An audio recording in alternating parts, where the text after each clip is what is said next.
There is a lot of noise out there, and I think it's really difficult to try and cut through that to get to something that you want to use. But AI, I use it as a tool that helps me. It's not replacing what I'm doing, but what it can do is sometimes put my thoughts in the right order. And it learns, the fact that it learns. So I like my job adverts to go out in a certain way. Yeah. It's learned how to take quite a dry job spec and put it into a format that I know works or works for me.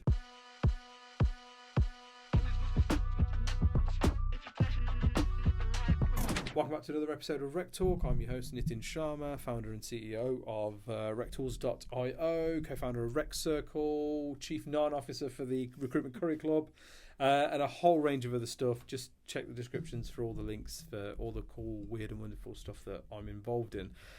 Today's episode is for you recruitment business owners who are, you've been going a while and you've seen it all, or you feel like you've seen it all, and you may be getting a bit fed up. Maybe things are feeling a bit like more of a slog every day. My guest today is the Team Member of the Year 2024. She is the founder of Vantage Recruitment. She's been in the recruitment industry for many years, and we're talking kind of pre-tech boom in terms of pre-email. No. It was facts. It was actually. Well, there you go. It's been like pre-email to where we are now with this AI boom and all the rest of it. So I'm really pleased to welcome Kerry Greenland. I'll start that again. I'm really pleased to welcome Kerry Greenland. That was easy for me to say to the podcast. Thank you so much. I've got to spin these mics out. I really have. Oh, mate. First of all, look, thank you for making the journey and for giving us your time. Thank you for inviting me. Look, this industry is changing and has been changing for the last 2 decades, right? But right now we're at this sort of precipice of yet another kind of pivot in how our industry operates and stuff. And I know that there's a lot of people out there that are kind of just, can I do this again? Do I want to do this again? So I wanted to sort of pick your brains and kind of understand, how do you remain motivated, but also, more importantly, how do you remain relevant in this changing climate where tech is taking over, AI is at the forefront, you've got the arrival of talent acquisition departments and teams, you've got advertising jobs yourself and being able to fill them yourself easier than ever and that kind of thing. So how do you remain functional as a recruitment business owner in this market? It's tough. I think every day is a learning day, that's for sure.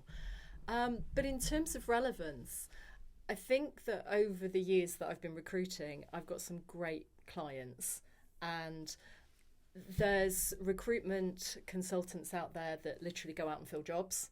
There's also recruitment consultants that consult, and they offer the additional value. And the clients that I tend to work with, it's great. We've built up a lot of rapport over the years. I know about their children, where they go on holiday. And I think being front of mind, I don't keep ringing them up and asking them, have you got any jobs? It's more about checking in with them, giving them a bit of help with some industry news, and just talking to them as human beings, person to person. How's it going? It's been a bit of a tough one. See what the government's doing at the moment. How's that affecting your business? And as a result of that, I'm not ringing them up asking them for jobs. They come to me and say, right, think we might have something in the pipeline. We've got something coming up. Can you help with this? Can I have some advice on that? And I think it's just that deeper relationship. If you can get to that deeper relationship with your clients, and I don't go in and sit down and do official reviews with them, but I will ring them for a chat and just see how things are. Is that your BD strategy then, just to kind of just pick up the phone to the people that you could help and should be working with or have previously helped, I guess, and just open out a conversation? How are things going? I think so. Yeah. One client in particular, I'm not allowed to go anywhere near them unless I bring a box of Krispy Kremes in. So again, it's become a bit of a thing, and so I'll ring up and just say, have you got any free time? Be great to pop in. I've just picked up some Krispy Kremes. Can we have a chat, see how things are going? But there isn't. And at that point, you're not asking them for vacancies. You're not saying, are you hiring? You're just, because that's almost like that's the unspoken bit, isn't it? They know you're a recruiter and that's what you're going to be talking about at some point. Definitely. But actually, it's all the other stuff where they're like, well, she's going to bring some treats. she's interested in. She'll give us some market insight. She'll tell us what's going on out there that we, outside of our four walls. And actually, it's a pleasure to have her around. So yeah, by all means, pop on down and make sure you bring the donuts. Absolutely. And as a result of that, I had a client call me over Christmas in a bit of a pickle with the company. The company was an absolute forerunner. People wanted to go. People wanted to be employed by them. It was the place to be because they were quite ahead of the curve. And I think gradually, as other companies have caught up, they've become quite stagnant. And what they're doing is what everybody's doing now. Yeah. And therefore, their staff retention has dipped. And they're looking at new ways of trying to re-engage people. It's almost like the thing that made them special is no longer special because it's become the stopped. normality. Yeah, this is the thing with innovation. You have to continually innovate, or you get left behind. Yeah. So they wanted to know how the recruitment market's changed over the last 10 years. They want to know what the stumbling blocks are, why aren't people engaged, and a whole host of other things. So I spent an afternoon with them and just did some research, produced a bit of a report for them and just said, look, these are your drivers for new people coming into the business. Have you asked them what the people in the business want? And I think we just took it down to brass tacks. But again, on the back of that, we're now looking at a bit of training for the managers, satisfaction surveys, and it's all the other bits and pieces that then come from that. So you're consulting with them? Yes, yeah. You're not selling to them? No. I'm building this up this way on for a reason because I have a real bee in my bonnet about the fact that in 2025 people still see recruitment businesses as sales businesses, and they're absolutely not. They're a professional service. Recruitment should be just one of the things that you do. This is echoed by so I did a live stream the other day with Recruiter Flow, who did a deep dive analysis into the performance of some of the big PLCs. So Michael Page were on there, Hayes were on there, Manpower, and a few others. And one of the many findings that came out of that was that whilst revenues are down, the majority of the revenues for these PLC businesses has come from non-core activity, i.e. they're not, the money's not coming from making placements. The money's coming from the market research, the consultancy piece, the RPO or the mini RPO models, that kind of thing. That's where the revenue is at the minute. So you've almost got to because they've already done it or started to do it. You've got to pivot your revenue model from hello, are you hiring? No. Hello, are you hiring? No. Hello, are you hiring? Yes. Ooh, okay. Yeah. Can I take that job brief? That's not the business you want. You want the business where they go in, look, you're the professional. Consult with me. Absolutely. Where are we going wrong? What are we not doing right? Yeah. As opposed to, here's a job spec. Get me some CVs by next Tuesday. Yeah, that I don't think it works. I mean, I do get calls from clients, and somebody that I'd been referred to said, we've got a hell of a problem here. I've just interviewed 13 people for this job. It almost made my head explode. Why would you interview 13 people? And so I was given the opportunity, but it was taking the time again to understand why those people were wrong. Yeah, I haven't got 13 candidates to send you, Mr. Client. Absolutely. So I don't know what.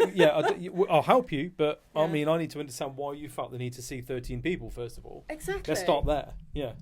But it's I don't think we ask the questions because we don't want to. Because we're grateful for. Well, if you are a contingent perm business, you celebrate and are KPI'd on picking up vacancies. So you're so busy celebrating picking up that vacancy that you're not stopping to ask why.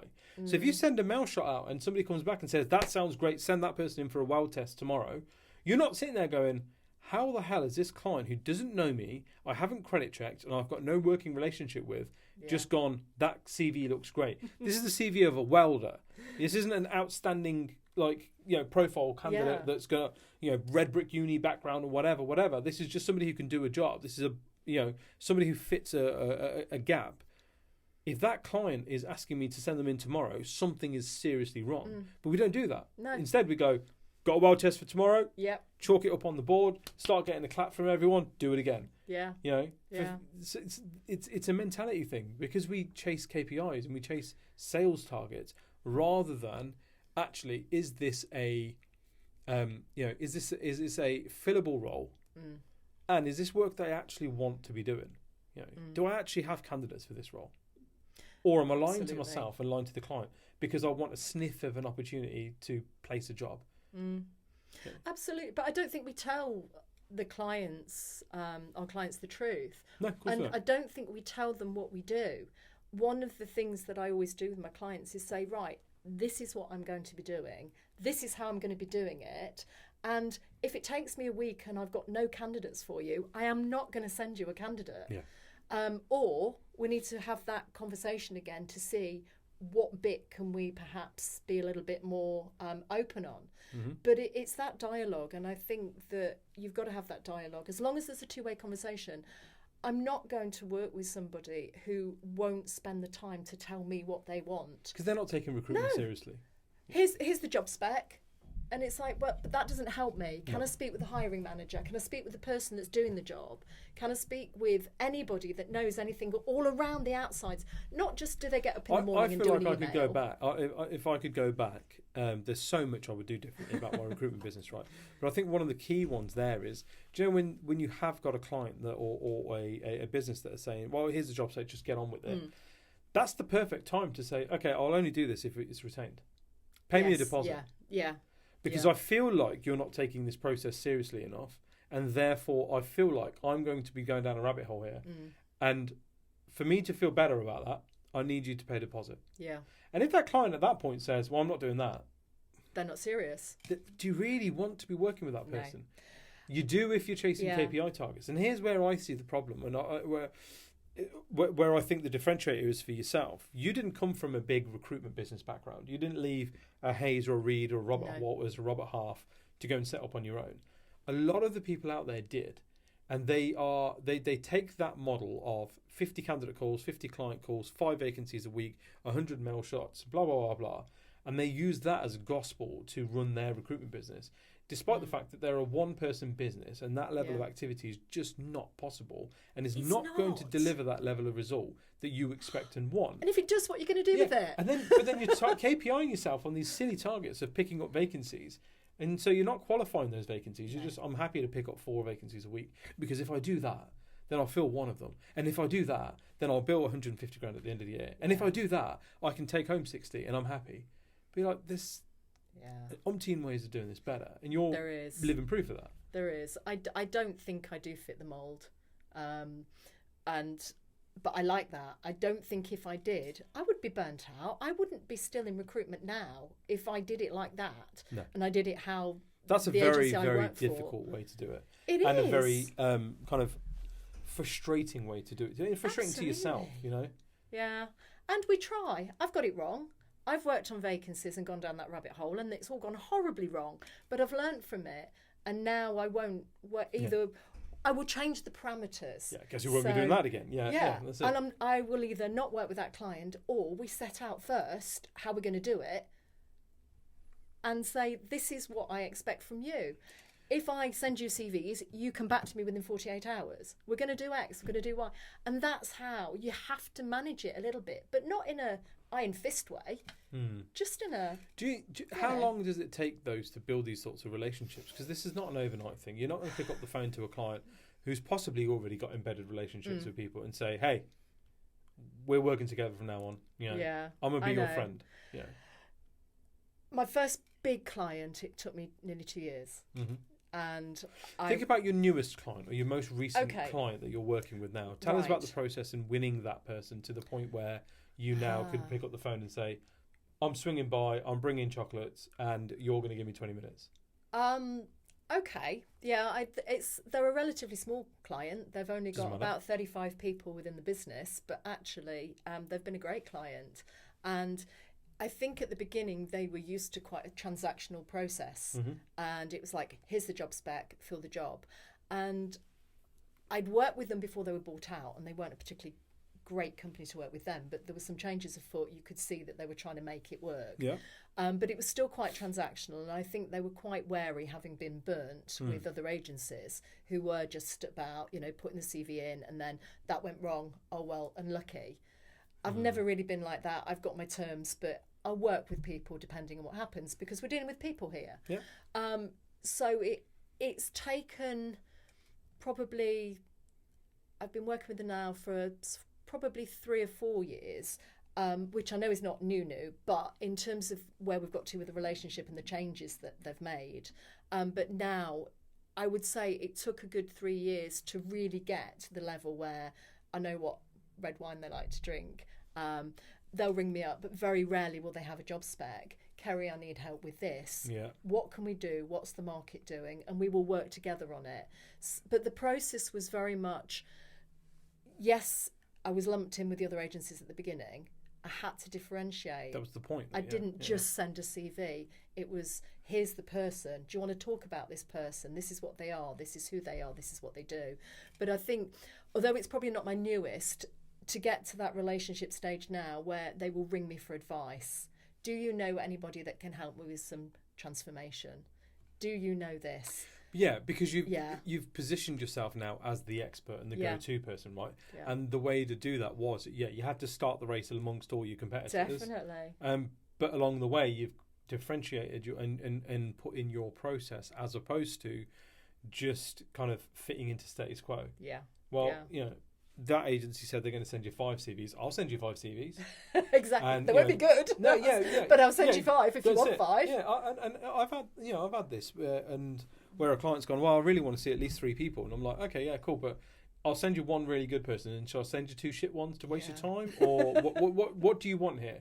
Like, you want when you say, because my team used to come to me with this sort of stuff as well. They want to see another candidate. They want to see one more to compare. Comparison. Yeah, and I'm like, do you know what that is? That's not I want to see a comparison because I'm not sure about this person. That's I want to see a comparison because I'm not sure about you as a recruiter.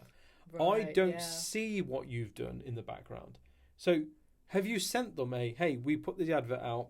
Here is the advert. Here you can see it on LinkedIn. It had 55 applications. I've gone through those 55 people. I've spoken to 12 of them who were suitable. Of those 12, here's a transcript of the conversations if you really want them. Yeah. Because guess what? AI can do that now, right? Yeah.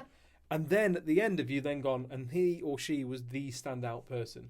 So yes, I could send you a comparison, but they're not going to be a comparison. No, they're not. I'm just sending you somebody to see for shits and giggles, really. Yeah. So why, what if you have got time to meet somebody else? Why don't you just meet this person again? That's a good idea. Yeah, I like that. But I think give them, like you said about the numbers, I always do that with both my candidates and my clients. I tell the clients the numbers. I've just done a role. It's a 6-month role. Yeah. I had 185 applications for it. They interviewed 2 people.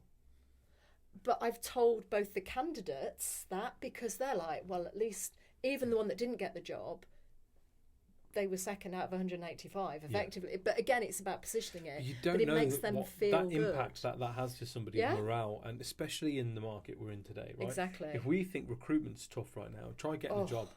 Try applying for a job. I know. Try being 1 out of 185 applications. Absolutely. And more importantly, never getting feedback. Never knowing whether your CV was even reviewed.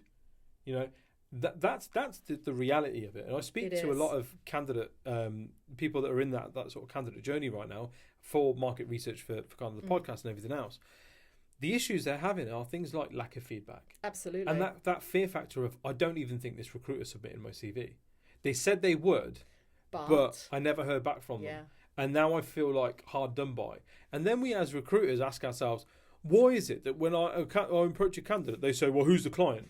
Well, why do you think? They have no trust or faith in you. And I don't know any recruiter that can hand on heart say they give every candidate feedback every single time. Absolutely. I think it's an impossible task. You've got 5 jobs on. You've got, 100 and plus applications. They will get an automated one. Everybody that I submit CVs for gets a phone call back. Unless I can't get hold of them and they don't pick up the phone. But I will always call somebody back because I think it's common courtesy. Yeah. And try, even if the client doesn't give me feedback, and I always try and get them to give me some valuable feedback, to go back to them and say, look, actually, this is why. And sometimes that's a really hard conversation to have. But it is, if they're not going to learn, then it's even more impossible for them. So it's just, I try and be honest, but within a positive spin. You can, It's there's only difficult. no, of Yeah. course of course it is. Yeah. So look, relationships take time and Yes. and will take time to kind of Yes. grow and develop and so on and so forth. But what do you do then in the times where you haven't, the clients you have got relationships with haven't got much going on? In terms talking about new business development, or do you even bother with new business development at the minute, I think, or is it more about kind of farming and maintaining those existing ones? I guess there's two things. I'm not a pick up the phone and say, have you got any jobs? No. I don't do calls. What I will do is perhaps pick up the phone to people that I haven't spoken to for a while, that maybe a couple of years. Obviously, we've got team, which we can talk about, and I work quite closely with several members of team, which means that if I'm ever slack, I can always pick up the phone, and usually something's going on, which is just amazing. Who you can get involved in. And Absolutely. But in terms of new business, I open up conversations, but I think it's really bizarre because I go, I can't do new business. I'm not one of those. But then I'll open up a conversation about something. For instance, one of my candidates was going for another job, and they hadn't heard back, and it was a company that was local to me. And I thought, I'm going to be a bit cheeky here. So they've got an open day. He's a really good candidate. He's temping for me at the minute. He's superb. Just going to pick up the phone and find an email. And I emailed the HR manager and said, look, not calling as an agency, got this candidate. He's applied for this apprenticeship. I think he's superb. He hasn't heard back. How does the open day work? Is he still available to get on it? Yeah, is it worth him going by? He's not called because he's actually working for me at the moment, can't have his phone. And she emailed back and said, he should have been on it, he should have been called. They called him within half an hour. He literally went on the open day 2 days later and got the job. Now, my next thing will be to, I see that he got the job. How great's that? Have you got a few minutes? How do you work? Yeah. But it wasn't about, I wasn't asking for anything in return. So things like that, or referencing people. Referencing people is value awesome add, though, isn't it? What you done there is demonstrate the theory behind this is that you give your prospects, and prospects being people you want to be doing business with, value and things for free without the need for a transaction at that point. Yeah. There's not download this ebook. It's not give me your data. It's literally, here's a bit of value for you. Definitely. But hopefully that's of use to you. Here's something that can work. Because that will lead to then reciprocal kind of value exchange, because people then feel obligated to do something back for you. Yeah. I don't know what, I don't know how, but I'll do something for you. And hey, you're recruiters. Guess what? What's the obvious thing that they're going to offer you? When they feel like they've got to, be obligated to give you some sort of value return, right? Definitely. You mentioned references. That I think is a dying art. I think because so many people have used it in a I hate saying salesy, because I don't dislike sales. People have used it in such a shady manner where it's like, hi Kerry, can I take a reference on John? Yeah, of course you can. Okay, and would you hire him back again? Yeah, okay, brilliant. While I've got you, and it's like, Jesus, like grow up. Do you think people are stupid? That to me is sort of, you're insulting the intelligence of the person on the phone. Yeah. Who is expecting you to go, well, I got you. Definitely. I haven't done that for a while, but it did work. It used to work. But I think it's just having those conversations. Until people wised up to it. And then they were like, these little bastards, they're not actually doing references, they're just doing business development calls. Whereas there's absolutely nothing wrong with going, hey, I'm calling you to do a reference on a candidate I'm working with, but also, once we've done that, I would like to talk to you about your recruitment process. There's no harm in being upfront and honest, because guess what? People like that. Absolutely. I think you have to keep, I don't have one particular way of doing things, but I think you have to keep your ears really back and listen, because I had a candidate that we've just got a job for. Her husband's just got a new job that needs to recruit. And it's about those conversations. So I've opened very gently and just said, right, what sort of thing, is it something that he would welcome a conversation on?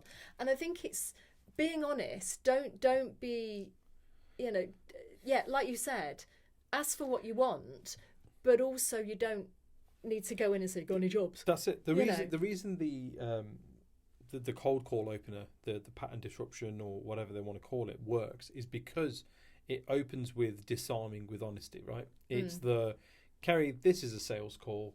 Can I have 30 seconds of your time, or would you rather hang up? Right? That's the reason it works. Yeah. It's not because it's some slick mouth, like, poem that makes people go, oh, my head's really spinning, or because it's some sort of voodoo trick. It's because you're disarming with honesty. So you've got to take that and I feel like this is a lost art within kind of business development in general, because again, business development and sales are two different things in my opinion. Yeah. And business development is about kind of not just repeating the same thing every time until it works.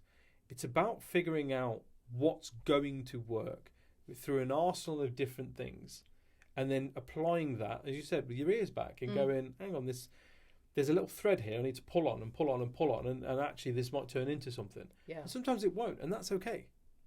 Absolutely. We don't win everything. And that's all right as well. Yeah. But being open to spotting opportunity is probably how I do my business development. Yeah. How have you got on with embracing the technological leaps that we're in then? So talking about AI and your thoughts, opinions and insights on AI. Oh, AI. Wow, that's a big topic. How long have we got? Not long. I try and leave it as long as I can to talk about it, because I don't like every episode being about AI, but it's such an important part of the industry right now.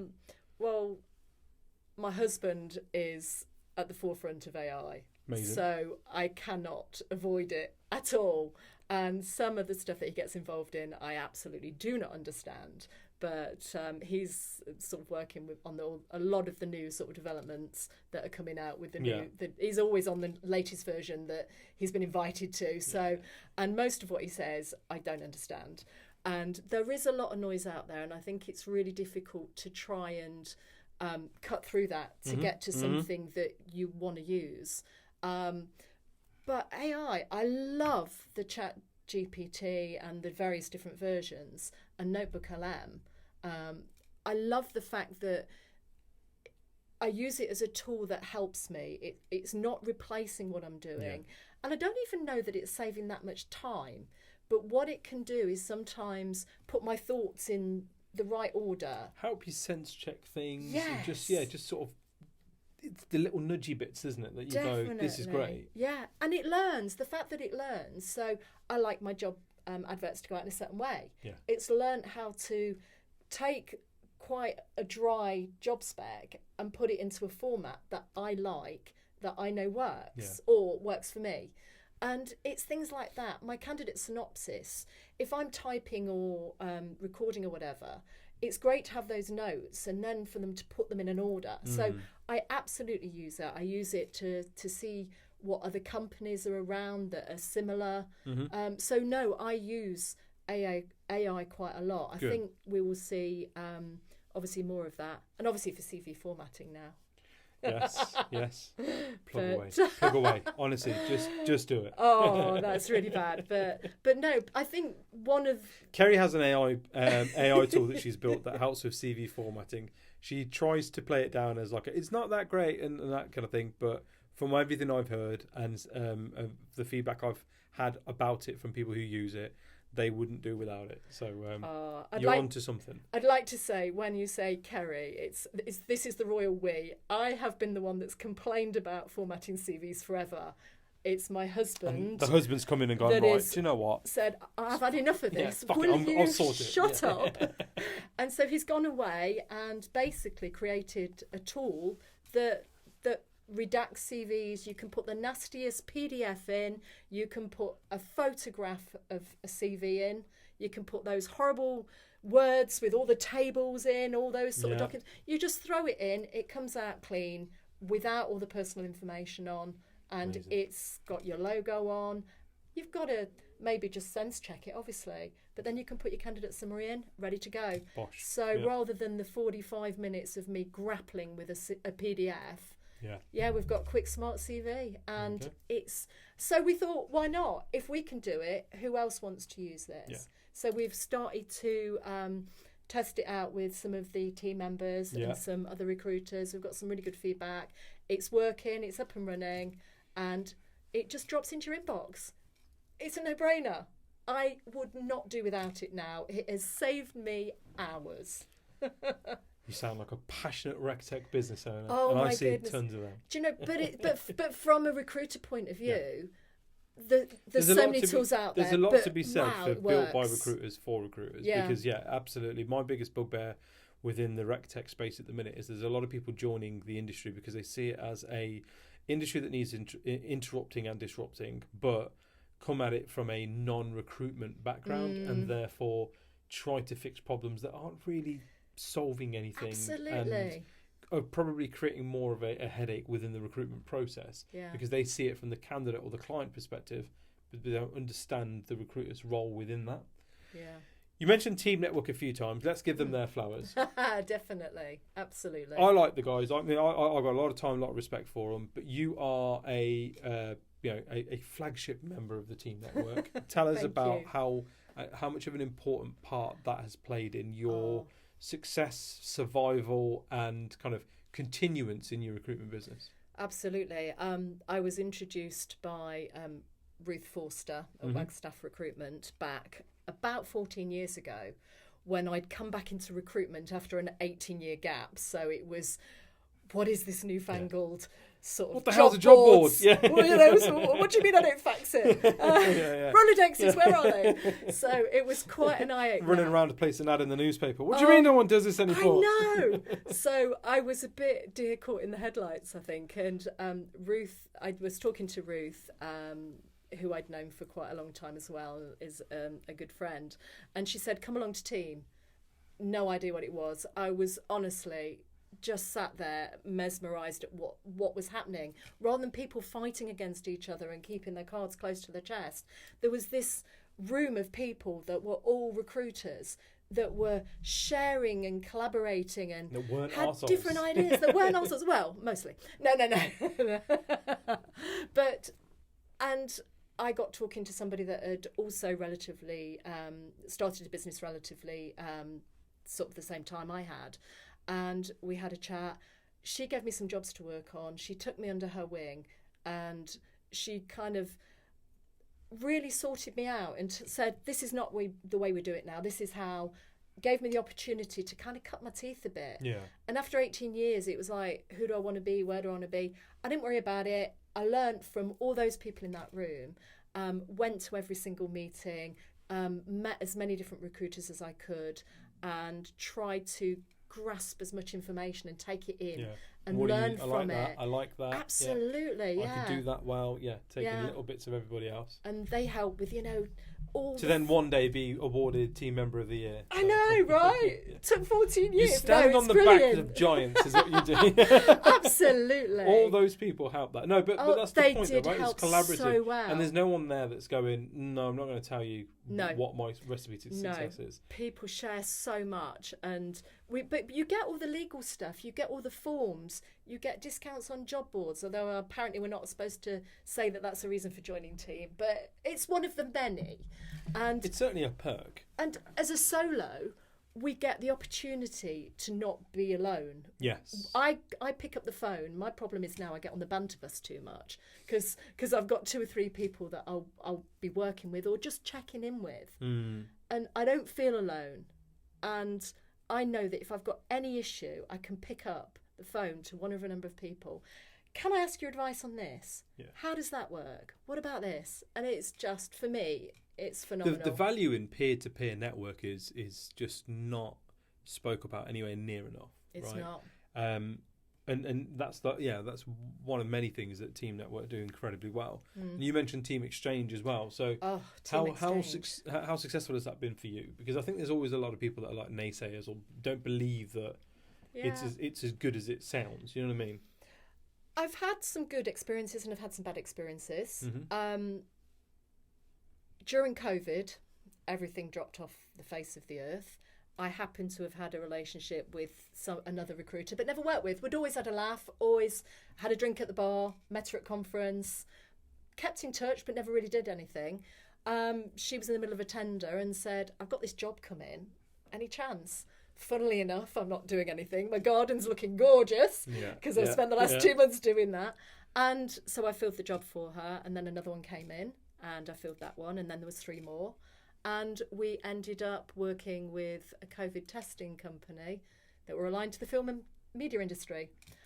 183 permanent placements later, we were quite grey-haired, but it was phenomenal over, 14, 15 months. Yeah, well, everyone else was really sort of struggling and trying to figure out how to keep things going. We were doing 8 interviews a day, and we put in the sort of head of HR. Can we do COVID scientists? Of course we can. What's a COVID scientist? Yeah. Of course we can do it. But that was the power of team. So we split. I can't even remember what the numbers were now, but I think we split about 500,000 between us at a time when nobody was doing very much at all. It is incredible.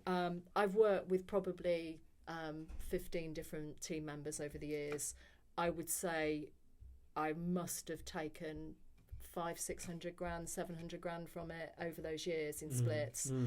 I've got 7 on the board now. 5 of them are splits because I've had a quiet period. So rather than sit on my laurels, pick up the phone, can I do this? Yeah, no. But it's about finding. I think, as Portia said, find your team within your team. Yeah. Find the people you can work with. Just being part of the network isn't enough. No. Just logging on to Team Exchange isn't enough. No.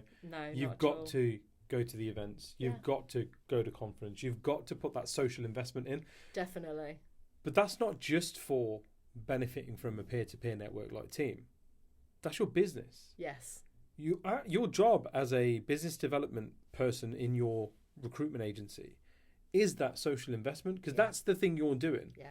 You're not doing business development, you're doing brand development. Your BD doesn't stand for business development, it's brand development. Yeah. You're picking up the phone to people that you have worked with, are working with, and will work with in the future. And regardless of whether they've given you a vacancy in the last 6 months or not, and you're going, well, this is still worth my time, because what's the alternative? What is the alternative? Sit there and go through the job board, see who's hiring and start being told no 100 times a day. Or pick up 5 vacancies that you're never going to fill, you've got no business working, and not filling them, but waste all that time kicking a can down the road. Yeah. Or do the stuff you enjoy, which is just picking up the phone and having a chat with people who are in your area of expertise, who do understand who you are and the value that you bring. And they haven't hired in the last 12 months, but that's not to say that they're not going to hire again for the next 12 months. But hiring isn't the only thing that you support with. No, absolutely. Right? That's it. You can do salary surveys, you can do onboarding and EVP stuff. There's a lot of different stuff you can do as a recruitment business owner if you just learn how to do it, and B, learn how to proposition that to your clients. Definitely. And it doesn't have to be, a big glossy brochure. It's just, it can be. It's a chat. Invest a little bit of time with I don't have a big glossy brochure for RecTalk and RecTools. People message me and go, like, how do I get involved? And I just go, well, it's really straightforward. Here's a little Word document of like the benefits or whatever. Yeah. But it's real straightforward. This is what it is. Do you want to jump on a call and have a chat? Yeah. I have a real kind of strict no business with dickheads policy, and because I have to do this with people, and if I don't like them, I've got to spend 3 podcast sessions with people I don't like. I don't want to do it, right? Yeah. So for me, it's like listen. This is who I am. This is how I am, right? There's no agreement for you to sign. You're not signing anything. I'm not signing you into a contract. It's you pay this much a year or this much a month, and we do some cool shit together. Until you no longer see the value. In which case, best of luck to you. We'll remain friends. I'll see you at a curry club, and I move on to the next person or whatever, because that's how I prefer to do business. But actually, that's how people prefer to do business. Absolutely. Your clients don't want to read through your 15-page terms of agreement, looking out for the bit where you say, aha, this is our bit. You breach these terms. Now I can charge you $5,000. Your clients don't want to do that. Your clients want to talk to a genuine person. Definitely. And be like, I like this person. Yeah. I trust this person. They're credible. Yeah, cool. Absolutely. Help me with this then, please. Absolutely. And some hasn't worked. Some of my clients, or it just hasn't gelled. But that's fine. But it's got to be, you've got to be right for them and them right for you, I think. Yeah, definitely. Yeah, and I think that's a mentality switch, isn't it? We've stopped chasing those KPI figures. Yeah, absolutely. I've got to speak to this many people, and actually just go, I'm going to speak to these people today or this week, because I haven't spoken to them in a while, and who knows what they're doing. Yeah. Yeah, exactly. I have a theory that I think about sort of at least 70% of vacancies within any business actually never make it to a job board. I don't believe that all vacancies are advertised. And I've seen this firsthand to be able to say that, right? I don't think they are. And so without having those conversations and without building that element of trust, you ain't getting the heads up. No. Oh, by the way, this is coming up. Absolutely. I'll be looking for a transformational manager. I'll be looking for a head of finance. I will be looking for no one wants to advertise it on they don't want to put it on job boards and go through all of that. That's the thing we do. We'll take that headache away. Exactly. And I think that's it. It's solving their problem. It's just taking the headache out of what they do. And I think it's about, I'll save them time because I do the boring shit that nobody else wants to do. That's it. To get to the stage where, there you go, Mr. Client or Mrs. Client, you've got the people. You've got peace of mind. Your vacancy has been advertised as far and wide as it can do. It's reached every potential applicant that you would ideally want to see. And then I've even gone through and kissed all the frogs for you. And here's the last few that potentially could be a match for you. Yeah. You know? Okay, that's worth your 20% fee. Exactly. I'll pay that. Exactly. You know? I think, but you have to show them that value. And if you don't show them that value, why are they going to pay you? No. I mean, clients that go, oh, I've not worked with you for a while, but I've got these vacancies on, and there's a couple of agencies, they're on 8%. Good for them. And I said, so why are you calling me? Yeah. Well, we just wondered if you could match it. And I'm like, but have they not brought you candidates then? No. And I said, yeah, I can charge 8%. I said, I won't bring any candidates either, but I can charge you 8%. But I said, you know, which part of my service don't you want? That's it. Yeah, if you want me to here's all the things we're going to do for you. Let's just remove the stuff that you don't want. Then. Exactly. Then we can get to 8%. Yeah, then we'll get to 8%. Yeah, everything's got a weighting. Let's see. You know. Yeah. I'll put the job advert out for you, and I'll forward you all the applications. That will get you 8%. I know. You happy paying that? You know. I'll do that. You know what I mean? I'll do that all day long. Well, bloody hell. Anyone out there who wants me to advertise their vacancies for them at 8%, I'll do it. I'll do it. Yeah, absolutely. And I'll just auto forward the application through to you. That's fine. Happy days. Right? Yeah. But that's that kind of absence of value, right? In terms of price is an issue in the absence of value, and that kind of thing. But you have to get to that point. I think when I first started my business, I wasn't at that point, so I took every crappy job going because I had to build that up. And I think it's only now with the experience that you get to the stage where you're comfortable to say no. Yeah. But you can't do that in the beginning. Or I found it difficult in the beginning. Well, the thing that people are lacking is the financial runway to make this pivot. Yeah. That's the truth, right? I speak to a lot of recruitment business owners, and I know that that's the ongoing problem. They know it's going to take 3 to 6 months as a minimum before they start to see the fruits of their labour.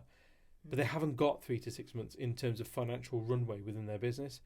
But that to me is where things like the team network then come in, because you can pivot your business and you can focus on doing the right things whilst also going, okay, at least I've got an influx of vacancies that I could support with and make some revenue on to keep the doors open, keep the bills paid and keep the lights on until my business is in a position where it's fully pivoted towards this new way of thinking, the professional services model. Absolutely. And that's the beauty of it. You pick it up and leave it as you need to. Yeah.